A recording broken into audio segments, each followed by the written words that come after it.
สบายดีวิดีโอนี้จะมาแนะนำให้พี่น้องไปเบิ่งวิธีแก้หัวบทสอบเสียงคัดเลือกเอานักเรียนในโรงเรียนพลสว่างและชนเผ่าเกี่ยมมหาวิทยาลัยสดเรียน 2019-2020 วิชาคณิตศาสตร์ม. 5 เนาะ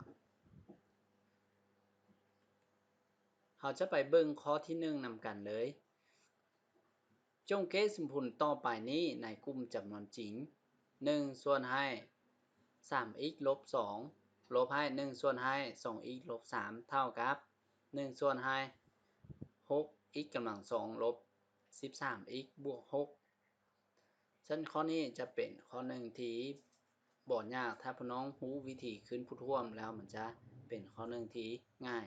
เราจะไปเบิ่งวิธีแก้นำกันเลยเราสังเกตสมผลตัวนี้เป็นสมผลปกติมีเลขส่วนฉะนั้นเราต้องวางเงื่อนไขให้พูดต่างจาก0เราจึงสามารถแก้ได้คือพูดตัวนี้จะมี 3x ลบ2เราวางให้มันตั้ง0และ 2x ลบ3ให้มันตั้ง0และตัวต่อไปนี้ 6x กำลัง2ลบ3 13x บวก6ตัวนี้มันจะคือส่วนคูณของ2อันนี้ฉะนั้นเราวางแต่2อันนี้ก็พอจากตัวนี้เราจะได้ x ต่างจาก2ส่วน3จาก 2x ลบ3ตั้ง0เราได้ x ต่างจาก3ส่วน2หลังจากนั้นเราไปสังเกตพูดของสมผลตัวนี้คือเราเห็นว่า 6x กำลัง2ลบ 13x บวก6จะเท่ากับ 6x กำลัง2เขียนคือ9ลบ 13x เราเขียนออกมาเป็นลบ 9x และลบ 4x ไปบวกกับ6เนี่ยหลังจากนั้นเราจะจับ 6x กำลัง2ลบ 9x นี่เป็นส่วน1หรือว่าเราเอา 3x เป็นส่วนคูณยังเหลือ 2x ลบ3ต่อไปลบ 4x บวก6เราเอาลบ2เป็นส่วนคูณอยู่ไหนจะยังเหลือ 2x ลบ3จากตัวนี้เราจะได้ 6x กำลัง2ลบ 13x บวก6นี่ออกมาเป็นส่วนคูณคือ 2x ลบ3คูณให้ 3x ลบ2จากเราสังเกตตัวนี้เราจะได้พูดร่วมคือ 2x ลบ3คูณให้ 3x ลบ2เราขึ้นพูดร่วมเราจะได้สมผลตัวนี้คือ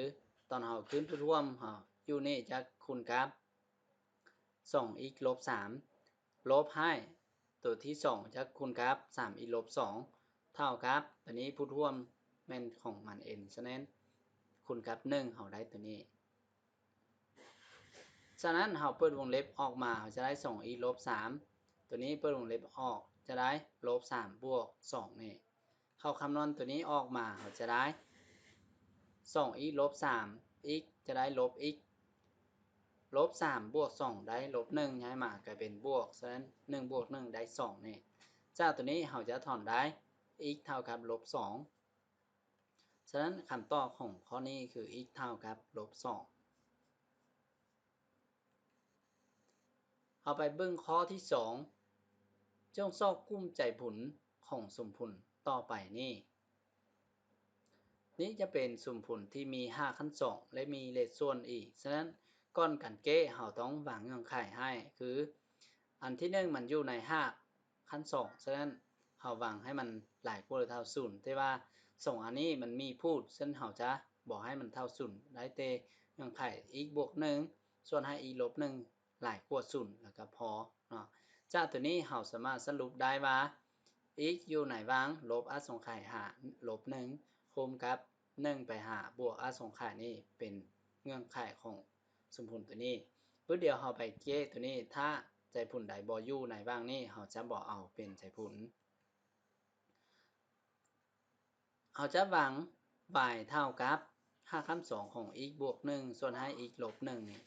เพราะว่าตัวนี้จะเป็น2อันปิ้นกันจากตัวนี้เราวางเงื่อนไขแล้ววางตัว y เท่านี้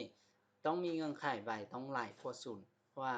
y เท่ากับ5ขั้น2ของสำนวนนี้หลังจากนั้นเราจะถอนเอา1ส่วน y จะเท่ากับ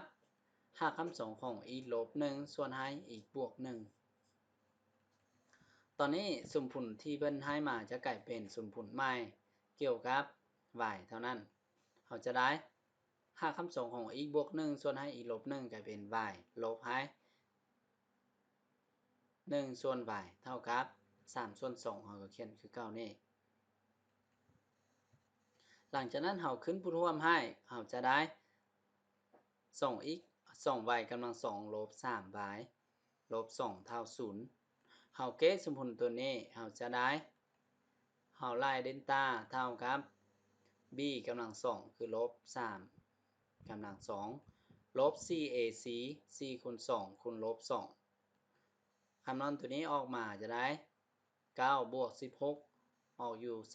25ฉะนั้นเราถอน5คำสองของเดลต้าจะเท่า5คำสองของ25และเท่ากับ5หลังจากนั้นเราจะไล่ได้ y เท่ากับลบ b ลบ5คำสองของเดลต้าคือลบกับลบกลายเป็นบวก3ลบ5ส่วนให้ 2a 2คูณ2ได้4ฉะนั้นลบ2ส่วน4กลายเป็นลบ1ส่วน2 y ที่2เท่ากับ3บวก5ส่วน2คูณ2ได้8ส่วน4เท่ากับ2ฉะนั้นจากส่งใจผลตัวนี้เราสังเกตว่าใจผลที่1เท่าลบ1ส่วน2น้อยกว่า0ฉะนั้นเราจะบอกเอาแต่ค่า y เท่ากับ2เพราะว่า y ต้องหลายกว่า0จาก y เท่า2เราจะเทนเข้าตัวนี้ค่าคำสองของ x บวก1ส่วนให้ x ลบ1เท่า2เราขึ้นกำลัง2ส่งฝากเราจะได้ x บวก1ส่วนให้ x ลบ1เท่า4จากนั้นเราคูณตัวนี้ขึ้นกลายเป็น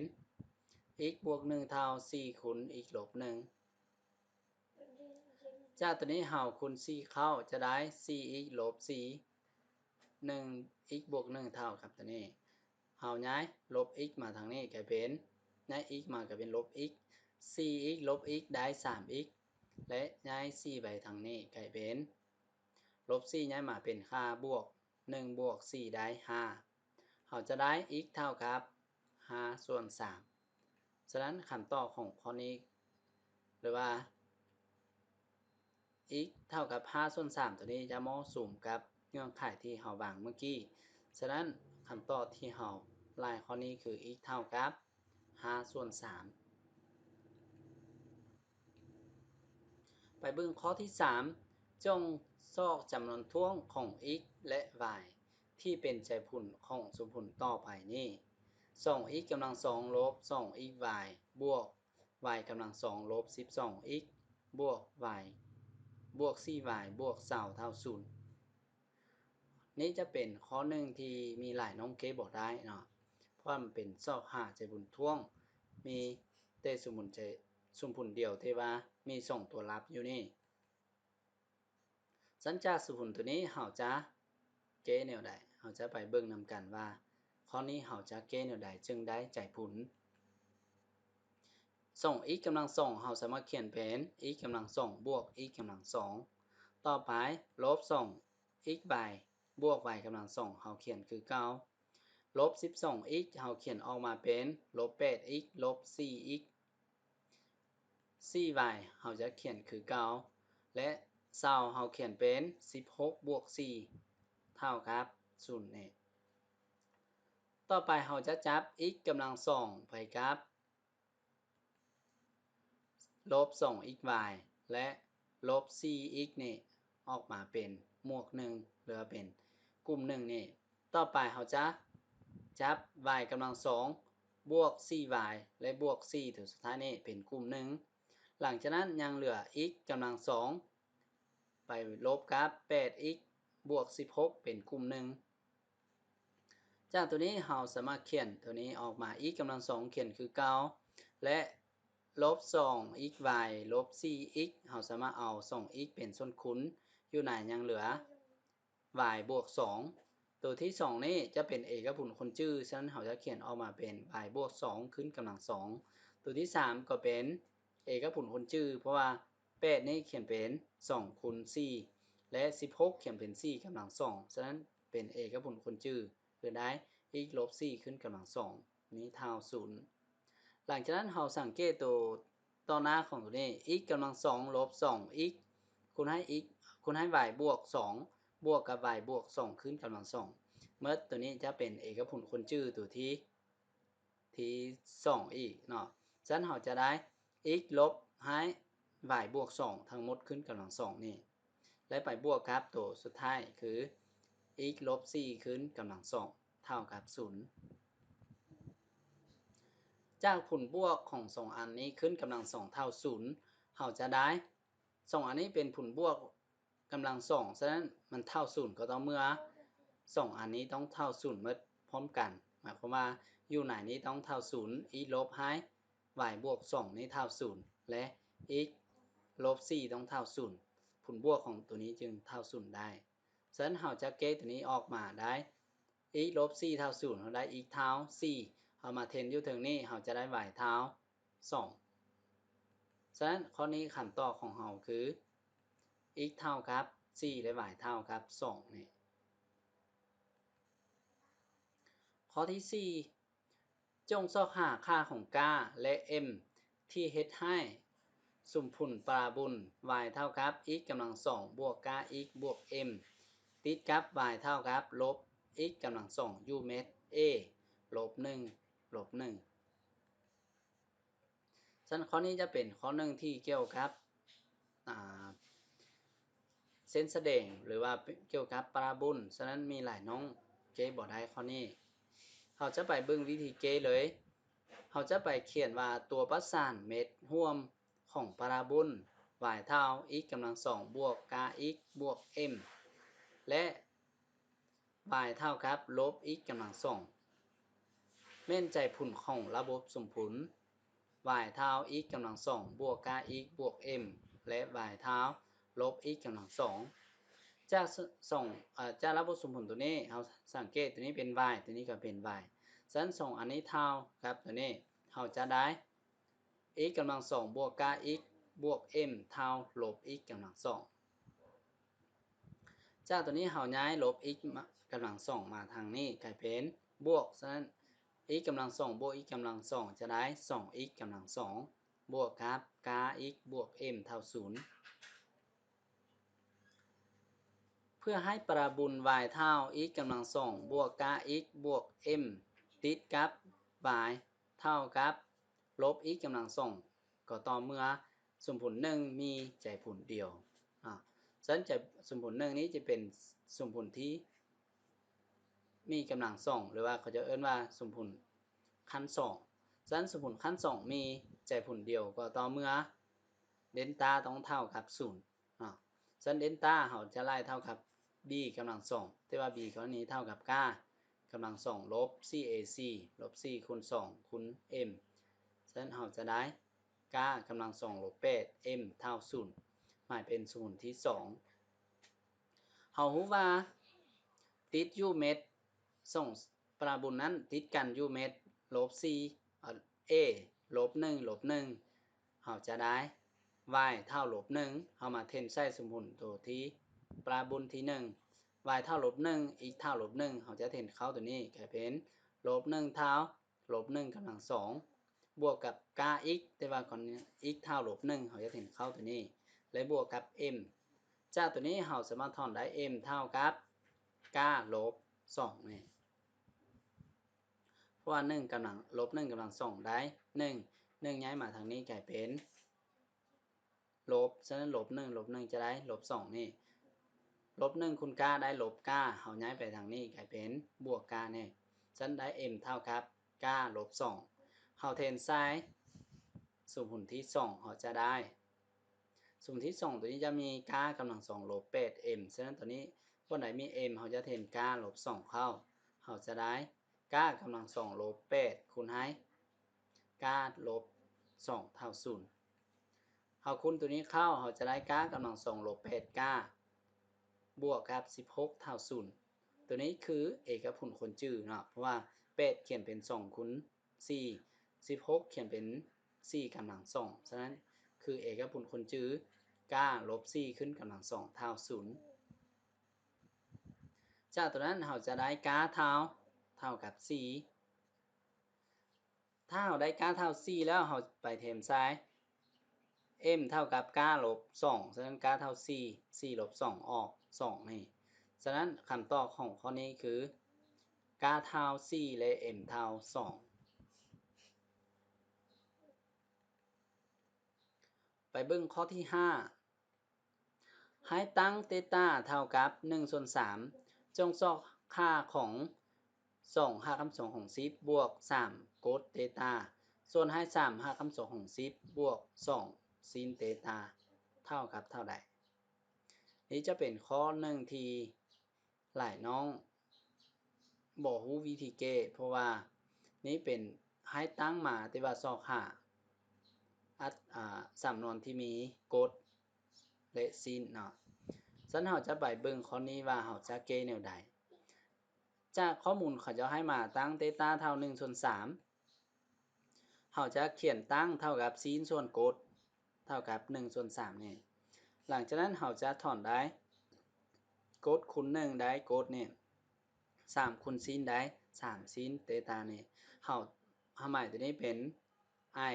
หรือว่าเป็นสมผลที่ i นี่และเรารู้ว่าในสูตรพื้นฐานเรามีซินกำลัง2เตต้าบวกกดกำลัง2เตต้าเท่ากับ1หมายเป็นสมผล 2i เนาะนี่คือสูตรพื้นฐานพอน้องต้องจื้อตัวนี้ไปใส่ตัวสมมุติที่1นี่เราจึงสามารถแก้ได้เนาะถ้าเราบ่ใส่ตัวนี้เราจะแก้บ่ได้ข้อนี้จาก i และ 2i เราได้เป็นระบบสมผลโกดเตต้าเท่า3ซินเตต้าและซินกำลัง2เตต้าบวก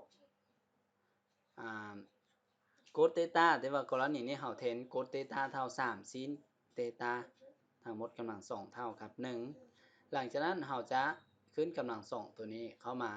กลายเป็น3กำลัง2ได้9ซินเตต้ากำลัง2ได้ซินกำลัง2เตต้านี่เท่ากับ1นี่คือ1ซินกำลัง2เตต้าบวก9ฉะนั้นจะได้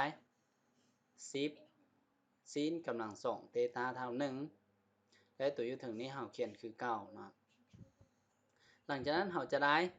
โกดกำลังโกดเตต้าเท่า3ซินเตต้าหัสสะคือ9ตัวอยู่รูปนี้ซินเราจะถอนได้ซินกำลัง2เตต้าเท่า1/10แล้วเราถอนเอาซินเตต้าจะเท่า1/5 คำ2ของ10หรือว่าเราคาดหาดเอาจะพูดจะได้5 คำ2ของ10ส่วน10หรือจะมีค่าลบอีกแม่นบ่เพราะว่าตัวนี้เป็นกำลัง2เท่า1/10ฉะนั้นซินของเตต้าจะเท่าลบ5 คำ2ของ10ส่วน10เนี่ยจะมีอยู่2ค่านี่ฉะนั้นเราจะถอนได้ถ้าซินเตต้าเท่ากับลบ5 คำ2ของ10ส่วน10เราจะได้กดเตต้าเท่าลบ3 5 คำ2ของ10ส่วน10หรือซินเตต้าเท่ากับ10 5 คำ2ของ10ส่วน10เราจะได้กดเตต้าเท่า3 5 คำ2ของ10ส่วน10นี่คือ2ค่าที่เราจะต้องไปเทนใส่ข้อที่เราจะต้องไล่นั้นดังนั้นเราจะแบ่งออกเป็น2กรณีที่1กดเตต้าเท่า3 5 คำ2ของ10ส่วน10ซินเตต้าเท่า5 คำ2ของ10ส่วน10เราจะไปเทนใส่สำนวนที่เราจะคิดไล่คือ2 5 คำ2ของ10บวก3กดเตต้าส่วนให้3 5 คำ2ของ10บวก2ซินเตต้าตอนนี้กดเตต้าเราจะเห็นโดย3 5 คำ2ของ10ส่วน10และซินเตต้าเราจะเห็นโดย5 คำ2ของ10ส่วน10เนี่ยหลังจากนั้นตัวนี้เราขึ้นผู้ท่วมให้ผู้ท่วมของตัวอยู่ถึงนี้คือ10ฉะนั้นกลายเป็น10คูณ2ได้25 คำ2ของ10ตัวนี้3คูณ3นี่ได้9 5 คำ2ของ10ทั้งหมดส่วนให้10ตัวอยู่ร่วมคือกันเราขึ้นผู้ท่วมให้10คูณให้3จะได้30 5 คำ2ของ10บวกกับ2 5 คำ2ของ10นี่หลังจากนั้นเราจะเห็นว่าตัวนี้10กับ10หารไปสุดท้ายได้25 คำ2ของ10บวกให้9 5 คำ2ของ10จะได้29 5 คำ2ของ10อยู่รูปนี้30บวก2ได้32 5 คำ2ของ10เนี่ย ตัวนี้มีหักคำส่งของ10คือการเฮาสามารถฮอนการไปสุดท้ายจะได้29ส่วน32นี่คือกรณีที่1อย่างกรณีที่2คือกดเตต้าเท่าลบ3หักคำส่งของ10ส่วน10ซินเตต้าเท่าลบหักคำส่งของ10ส่วน10จากตัวนี้เฮาไปเทนใส่สำนวนนี้เฮาจะได้เท่ากับบนใดมีกดเตต้าเฮาเทนด้วยลบ3หักคำส่งของ10ส่วน10บนไหนมีซินเฮาเทนด้วยลบ5คำส่งของ10ส่วน10เข้าหลังจากนั้นเฮาจะคืนผู้ท่วมให้ผู้ท่วมของตัวยุทธถึงนี้คือ10คูณ2จะได้25คำส่งของ10และลบให้3คูณลบ3 5คำส่งของ10จะได้ลบ9 5คำส่งของ10ทั้งหมดส่วน10และส่วนให้ตัวที่2นี้ขึ้นผู้ท่วม10คูณ3จะได้30 5คำส่งของ10ลบให้2 5คำส่งของ10ทั้งหมดส่วน10นี่ส่วน10อยู่รูปนี้ก็มีส่วน10ซะนะ10ฮอนไปแล้วยังเหลือแต่ตัวอยู่ถึง25คำส่งของ10ลบ9 5คำส่งของ10ได้11 5คำส่งของ10ตัวอยู่รูป30 5คำส่งของ10ลบให้2 5คำส่งของ10จะได้28 5คำส่งของ10ฉะนั้นอยู่นี่อยู่ถึงกับมีอยู่ลุ่มกับมี5คำส่งของ10ฉะนั้นฮอนกันไปสุดท้ายจะออกอยู่11ส่วน28ฉะนั้นคำตอบของข้อนี้จะมีอยู่2คำตอบคือเท่ากับ29ส่วน32หรือสำนวนตัวนี้เท่ากับ11ส่วน28กรณีที่ตั้งเตต้าเท่ากับ1ส่วน3สำนวนตัวนี้จะออกอยู่2คำตอบตัวนี้นี่จะเป็น5ข้อทำอิฐของโบสเซง